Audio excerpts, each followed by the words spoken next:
नमस्कार दोस्तों, हमारे चैनल में आपका स्वागत है। आज हम बात करेंगे हरतालिका तीज व्रत के कुछ नियम के बारे में। जो महिलाएं खास तौर से इस व्रत को पहली बार कर रही हैं, उन सभी को बहुत ज़रूरी है। तो चलिए वीडियो को शुरू करते हैं। हरतालिका तीज अखंड सौभाग्य पाने के लिए रखा जाता है। यह व्रत इस साल 18 सितंबर 2023 को पड़ रहा है।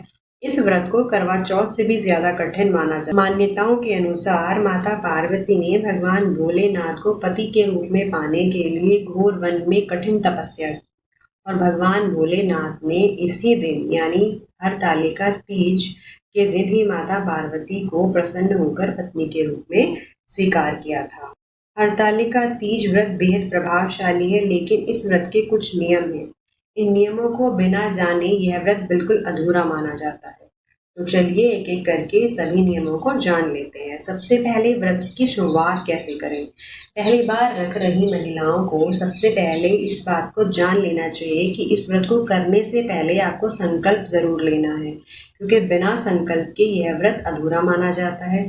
संकल्प से मेरा मतलब यह है कि आप इस व्रत को अगर निर्जला रख रही हैं तो आपको आजीवन इस व्रत को निर्जला ही रखना पड़ेगा, और अगर आप निर्जला व्रत रखने में सक्षम नहीं है तो आप शुरुआत से ही फलाहार ले सकती हैं।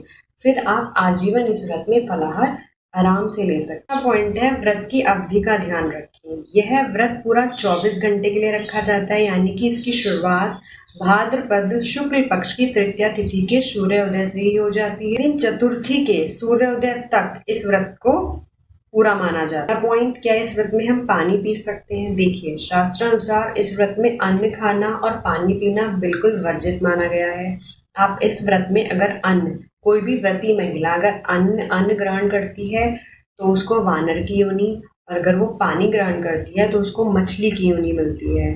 तो इस व्रत में आप पानी नहीं पी सकती हैं, अन्न नहीं खा सकती हैं। हाँ, लेकिन जैसे मैंने पहले भी बताया कि आप फलाहार की शुरुआत से ही ले सकती हैं। अगला पॉइंट, ऐसे में ना करें पूजा। अगर आप इस व्रत के दौरान अशुद्ध हो गई हैं, यानी कि आपको मासिक धर्म से आप गुजर रही हैं, तो आप इस व्रत को अपने संकल्प लेने के हिसाब से ही करना है।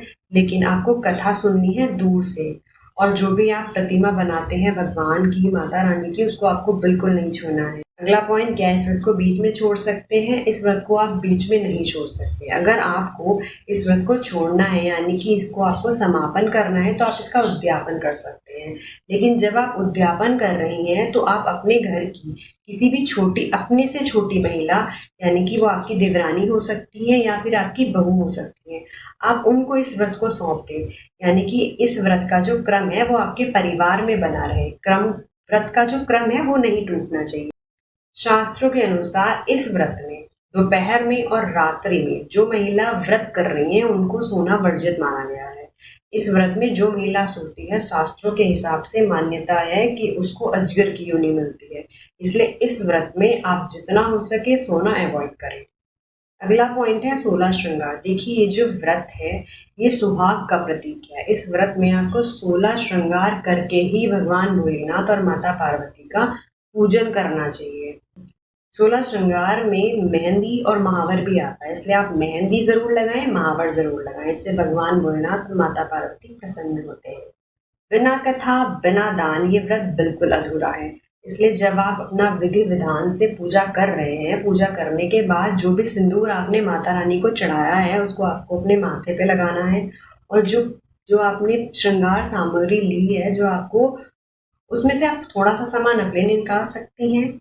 जैसे आपने 2 काजल लगाए तो आप एक काजल निकाल लीजिए, 2 बिंदिया के पत्ते रखें, आप एक बिंदिया का पत्ता रख लीजिए। बाकी जो वो पूरा 16 श्रृंगार का सामान है वो आपको किसी ब्राह्मणी को दान करना है। और अगर हो सके तो बूढ़ी सुहागन ब्राह्मणी को दान करते हैं तो बहुत अच्छी बात। अब आता है व्रत का पारण। देखिए, ये जो व्रत है ये चतुर्थी को सूर्योदय तक समाप्त होता है। उसके बाद ही आप व्रत का पारण करते हैं। तो सुबह सुबह स्नान करके, स्वच्छ वस्त्र पहन के माता रानी भगवान भोलेनाथ का आप विधि विधान से पूजा करें। उसके बाद पूजन सामग्री और भगवान की जो आपने आरती बनाई है उनको आप विसर्जित करें। उसके बाद आप प्रसाद पाएं, उसके बाद आप भोजन।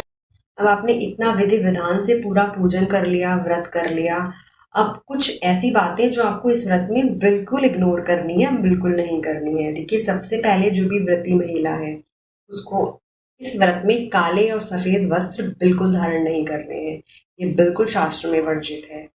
दूसरा पॉइंट है कि आपको क्रोध से बचना है, लालच अहंकार से दूरी बना के रखनी है। तीसरा पॉइंट है कि देखिए ये व्रत आप अपने पति के लिए रख रही हैं, तो उस दिन कम से कम घर के बड़े लोगों से बहस ना करें और पति से भी बहस ना करें।